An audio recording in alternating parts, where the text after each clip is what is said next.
Hi folks, Nathan Pierce here with Family Protection Ministries. It is October 18th, Wednesday.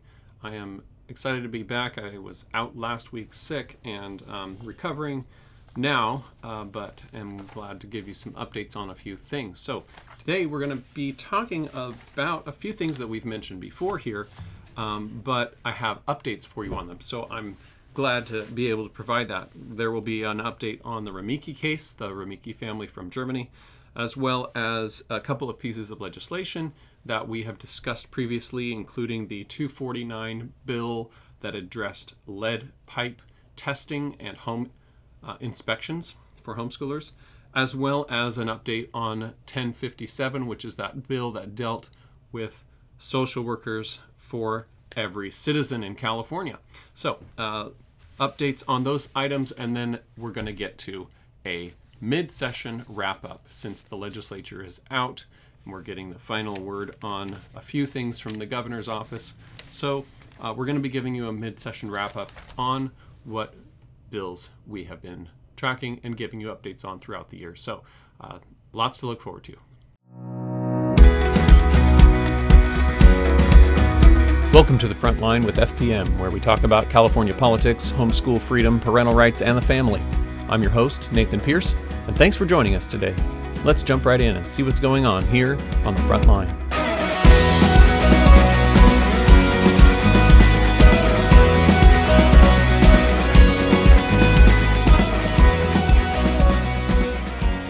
So let's get into the Romeike case. As you recall, we gave you an update on the Romeike case and asked you to make a few phone calls, emails to take some action items on behalf of this family that had fled from Germany 15 years ago and was about to be deported just a few weeks ago. And the update on that is that they have been granted by ICE via lots of pressure from Congress and other places. They have been granted a 1-year reprieve. And so this family is able to stay in the United States for the time being. So we are very grateful for that. Thank you for those of you that took action and made those phone calls and got involved by signing petitions, etc. And we do see that had a significant impact in allowing the family to stay here in the United States. As you know, this family was here because they were not being allowed to homeschool in Germany, and they fled and sought asylum here in the United States to be allowed to raise their children in a godly home, and that was not being allowed in Germany. And so this family fled to the United States to be allowed to homeschool and raise their children in a godly home.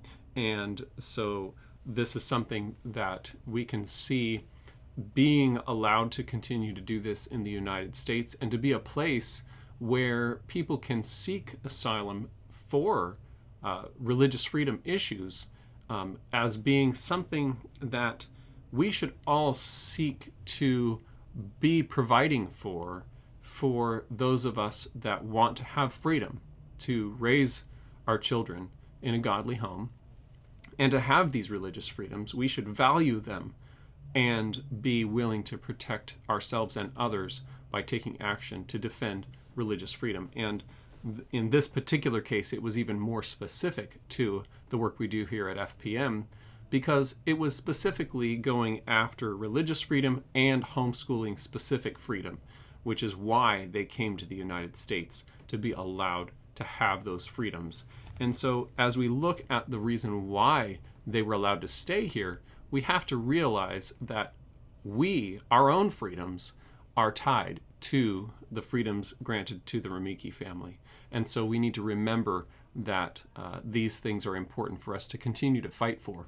And as I was able to speak with the Romeike family a couple of weeks ago, they did ask for prayer, not just for them and for their family to be able to stay in the United States and to continue to have religious freedom and homeschool freedom, but they asked for prayer that homeschoolers and Christians throughout the United States would wake up and defend their religious freedoms and their homeschool freedoms and realize that those freedoms are not just something that just happens, that people can just always count on having, because they didn't. They didn't have those freedoms in Germany. And living here in the United States, they have enjoyed much freedom, but they can also see that our country is moving in the direction of allowing people to have less freedom. And so they urged me to continue to pray for people in the United States, homeschool families and Christians, would wake up and continue to fight for religious and homeschool freedoms here in our own country, because it's only through fighting for those freedoms that we can maintain them. So I would encourage you to consider that. And if you'd like to learn more about the Romeike case and the freedoms that they have fought for, you can visit the link below to the articles on this topic that HSLDA has published over the last 15 years.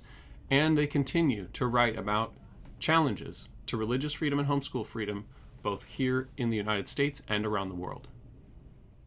All right, the next item that we need to cover today is a piece of legislation that we've spent a considerable time on this year, and that is 249. 249, AB 249 by Holden is a bill that we spend a considerable amount of time working with the author's office on, and that is the school sites lead testing bill that would have initially gotten homeschool families involved in having government workers showing up at the front doors of homeschool families' homes to do an investigation and to find out if the water in our homes was safe to drink.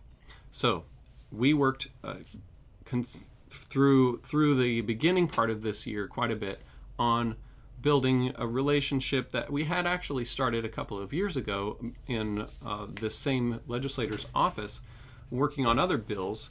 And this particular year, we were able to work on AB 249, the lead testing bill, with Holden's office and be able to work out some amendment language that they were happy with and we were happy with to keep homeschoolers out of the bill. It took a bit of work to get that language actually in the bill, but we were able to achieve getting it in there.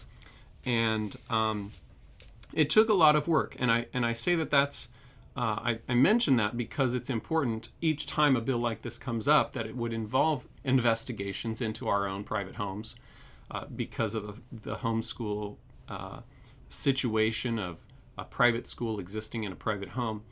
And it's important to address each and every one of these pieces of legislation that gets involved in those things.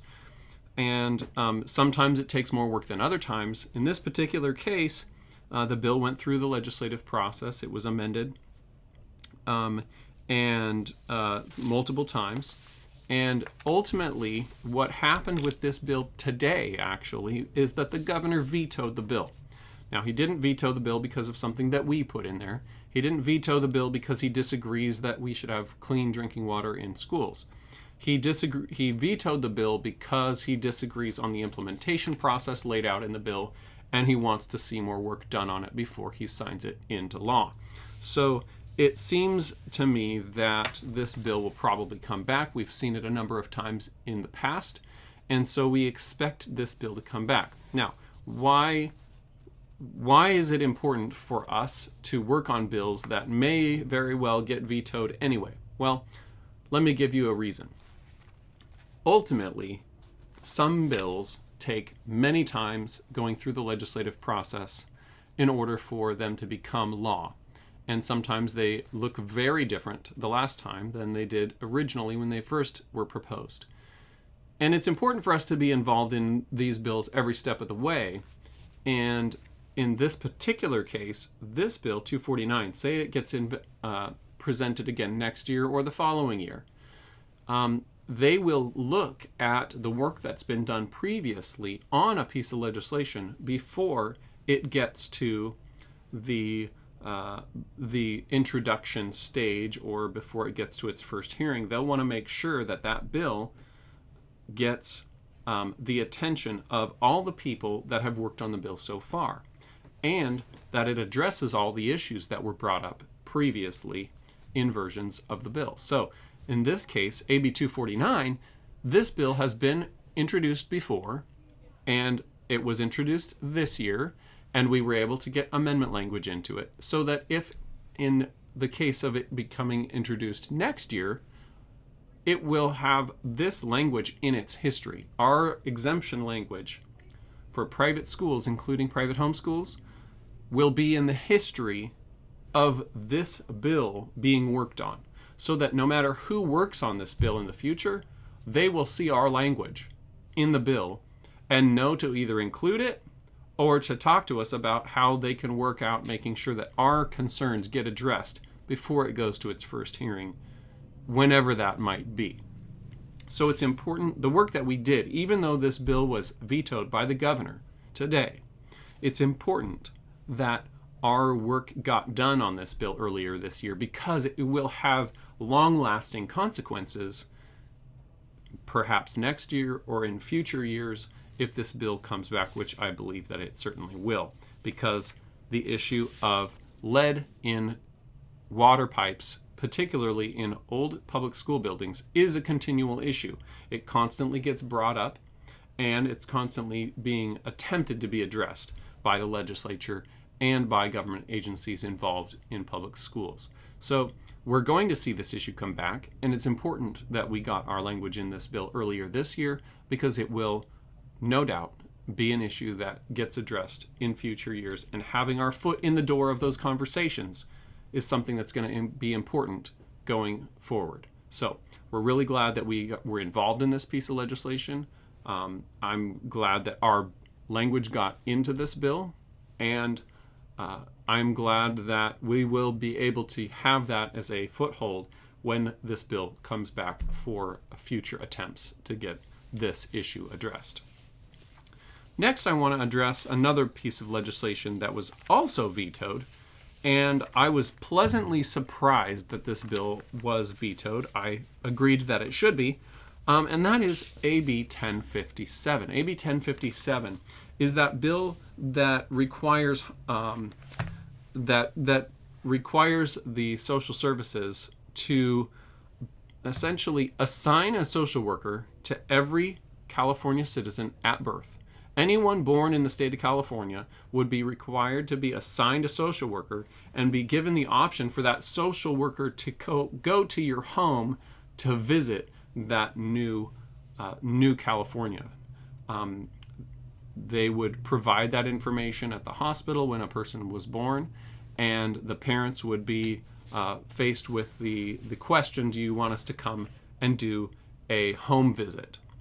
Sometimes these home visits can be helpful to new parents. Sometimes they can be extremely aggressive in pursuing parenting, counseling, and care, and they can be difficult to say no to at times if a family feels like they're done needing help from this social worker. It can create problems and conflicts with social workers, and ultimately even with local law enforcement. When a family decides that they are done and they don't need any more visits, that can cause problems. So we opposed this bill on the principle that families don't need governments to step into their living rooms and their bedrooms to decide how they should be parenting. And AB 1057 was a really dangerous bill, not just by itself, but also with the trajectory of the direction it was going and leading our state government to be more involved and to be more engaged in telling parents how to parent. Not just giving counsel or advice or suggestions, but actually showing up in our own private homes and telling us what to do. And so AB 1057 was actually vetoed by the governor. Now, it wasn't vetoed by the governor because he decided it was a bad idea. I want to make sure that this is extremely clear. He did not veto this bill because he disagreed with the principle. He actually agreed with the principle. Governor Newsom does believe that social workers should visit every home of a newborn. He believes that every family should have access to having social workers come and visit their homes and give them parenting advice. But he vetoed this bill primarily because it costs too much money to hire all those new social workers that would be needed to provide this service to every California home, every California family, every California newborn. So AB 1057 was vetoed, but it could come back if perhaps there's enough money to pay for this new program. And so I am concerned about the potential for this bill to come back, but I'm extremely grateful that Governor Newsom vetoed it when he did. So we can be very glad for that. So a real big victory on the outcome ultimately of AB 249, the lead testing bill. We got our work done. We got our language into it, and even though it was vetoed, we didn't lose on that one. We won a victory because our language is in the history and it will be there for future issues. And with this AB 1057, even though the governor didn't agree with us on principle, he did agree that we didn't have the money to spend on home visits for every Californian. And so he vetoed AB 1057, which is a huge victory in my book as well. So great victories. Very happy to be able to share that with you today. And so those are our major bill updates for today. Okay, let's get into our mid-session wrap-up. Now, I say mid-session wrap-up because in the California legislature, the sessions run over the course of 2 years. And so right now, we're in the middle of that 2-year session. They have stopped meeting until January. But it's not the end of a session, it's the sort of the middle break in the middle of a 2-year-long legislative session. So right now, the legislature is not meeting. They have done a bunch of stuff. They've passed a bunch of bills. They've sent them to the governor's office. The governor is finishing up everything.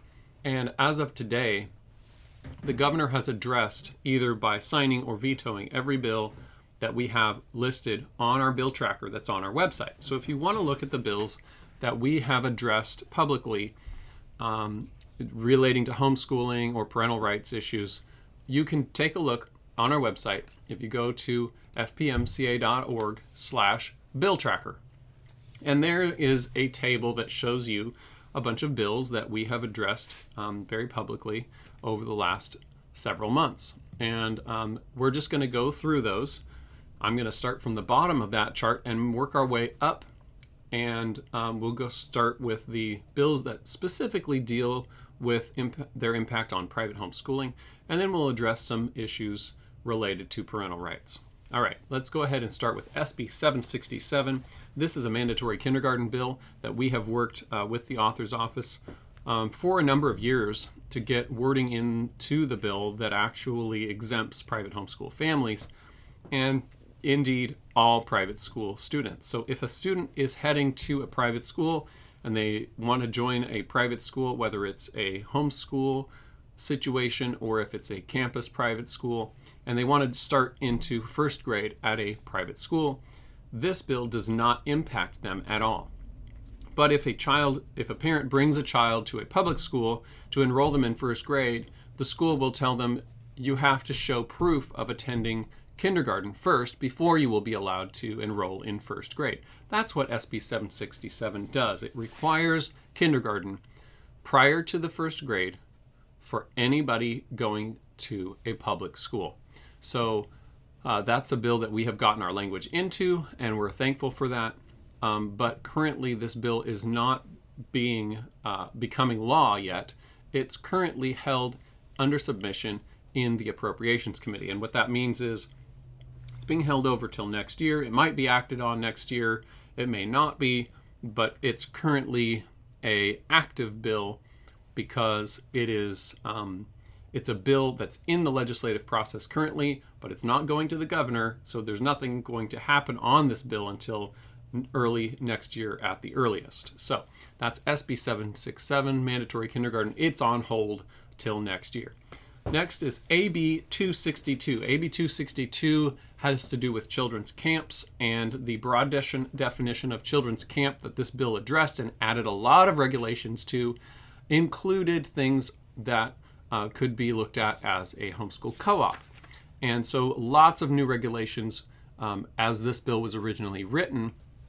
In fact, the first several versions of it would have impacted homeschool co-ops, homeschool groups in extreme ways, both with training requirements for any volunteers or employees, as well as a lot of new paperwork that would have had to go to the state of California. So that's AB 262, and currently we did get a bunch of amendments done to that bill, and it was signed by the governor with a much watered down version of the bill with a lot of our concerns taken out of that bill. So that's AB 262, big victory there. AB 249. This is the most recent victory because this bill was just vetoed by the governor today. AB 249 was a bill to investigate water systems in all schools, including public and private schools. That would have included homeschool families' homes. And so home water systems would have had to be inspected under this bill.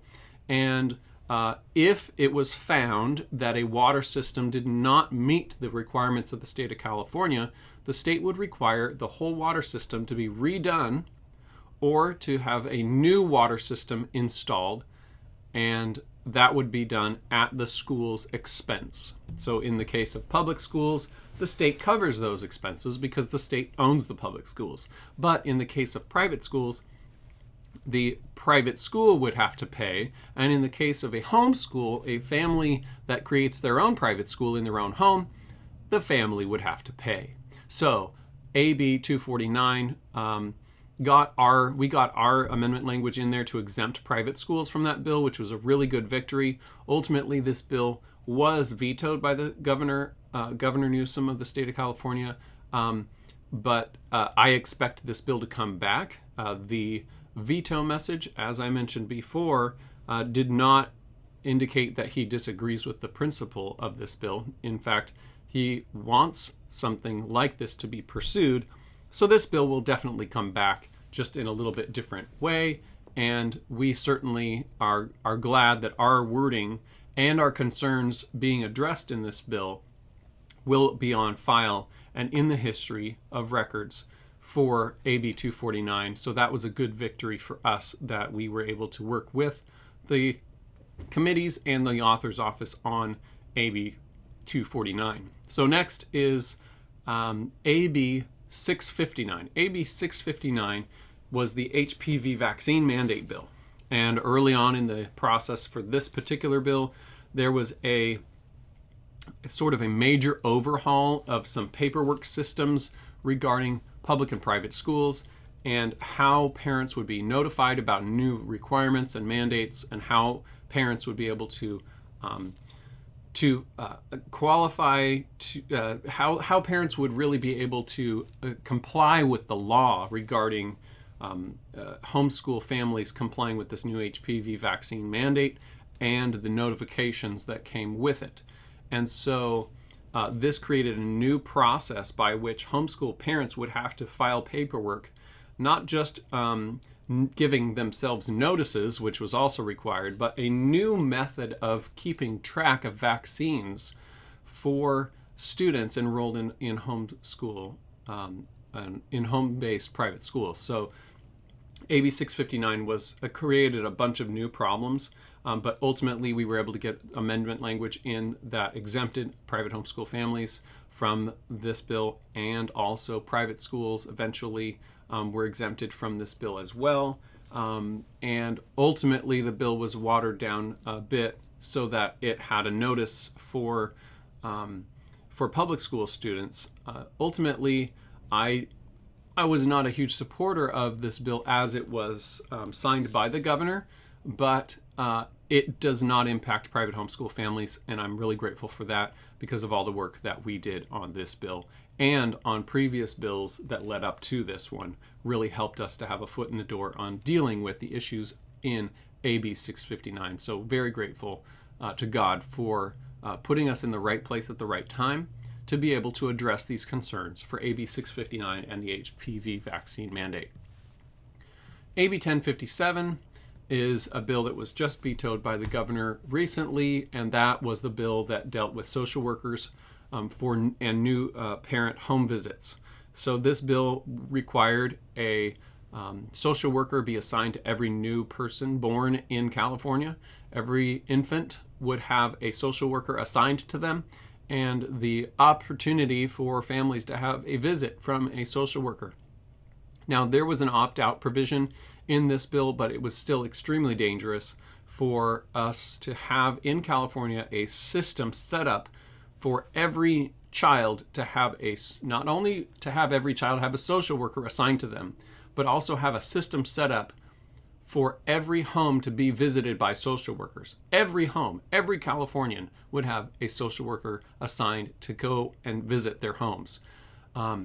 A very dangerous bill. Very grateful for the victory that this bill was actually vetoed by our governor. AB 1057 was vetoed by our governor, and it is no longer active. However, it is very likely that this bill will come back because the reasoning for vetoing the bill was a financial one. So I expect that this bill will come back with any new ways of funding it, and perhaps any changes to the state budget would allow for them to come up with a reason to pass AB 1057. So we need to stay vigilant and continue to work to protect our freedoms to be secure in our own homes.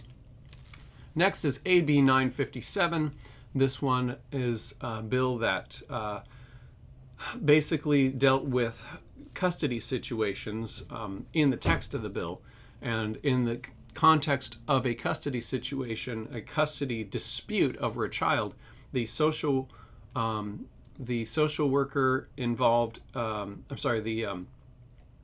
the court involved would be instructed to give the kids, grant custody to the parent that affirmed the child's gender identity or preference. And so AB 957 directly undermined the traditional family values that have governed our society, and undermined that to give a parent specifically custody if they would affirm a child's gender identity or preference. So very dangerous bill. This bill was actually vetoed by the governor as well. Huge victory there. Very huge victory. I'm very grateful for God moving in the governor's heart to veto this bill. And I'm very grateful to all of you who took action to ask the governor to vote no. As you know, we had action items out on in fact, all of these bills at one time or another.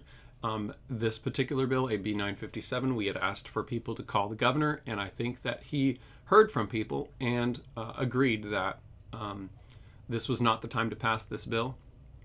He didn't necessarily agree with our principles on this particular bill, but found other reasons to say that he was going to veto it. Next is SB 407, and this one was sort of disappointing. This bill has to do with foster parents and limiting the ability of people to be foster parents to only those that are willing to affirm the gender identity of foster children, no matter what were to come up in the future. So they have to sign on the dotted line agreeing with the state's beliefs on gender identity prior to being allowed to foster. And this bill was approved by the governor, SB 407. It was amended a couple of times, but it's still very concerning that our state would go this direction. So this was a disappointment. Doesn't impact homeschooling directly, but you can see how undermining the authority of parents in a foster care situation could lead in the future to undermining the authority of parents in general, whether it's to teach their children the traditional and biblical concept of men, women, and family, but also to undermine the authority of parents to raise up their children and to choose the education option that they want to choose for their family. So this is a dangerous direction for our state to be going. We can be definitely praying for the future of our state. Please do that. And please get the word out about these bills and the other things that FPM is working on behind the scenes in most cases to protect the right of parents to train, educate, and care for their children privately without government interference. We work hard to maintain the right to homeschool in the state of California. We work to detect, to analyze, to monitor, and intervene in all of these pieces of legislation that would impact homeschool families. And if you benefit from that, please consider donating to FPM today. We are a very small operation, and we rely on your support to continue doing this work that we do here in Sacramento. So I really appreciate those of you who have taken action on these pieces of legislation. I'm so grateful for the victories we've had this year, and I'm very grateful for your support and encouragement as we've gone through these tough battles this year. Thank you for your support as well through the end of the year. It's a tight time for everyone, and we are certainly aware of that, and we are grateful for all of those who are working extra hard and tightening things up for yourselves so that we can continue on this work. So thank you so much for that. I appreciate it, and I'm very blessed to know that we have such faithful donors supporting our work. So I'm very grateful for that. My family and the staff here at FPM are grateful for your continued support. So thank you for that. And also, I would like to just ask that you pass on information about the work that we're doing to your friends, people that may not know that we do this work to protect homeschooling and parental rights. Please continue to share this information with others, that they might be in the loop on what's going on here in Sacramento, that they might be able to take action on these items that are of concern to families both here in California and across the nation, and also that they would be able to continue to support us as well. New supporters are very important for the survival of our work here. We need to continue to build up our donor base to be able to survive. And so I appreciate anything that you can do to help, as well as providing feedback on our YouTube channel. If there's something that we report on in this podcast that you appreciate or that you're interested in learning more about, please let us know in the comments. And it would be really helpful to me to know what is helpful to you. So with that, I am grateful for the way that God has provided for us this year. Thank you so much for joining us today, and we'll see you again next time. Thanks for joining us for this episode of The Frontline with FPM. For more information about the topics we discuss here, check out Family Protection Ministries at fpmca.org and subscribe to our channel.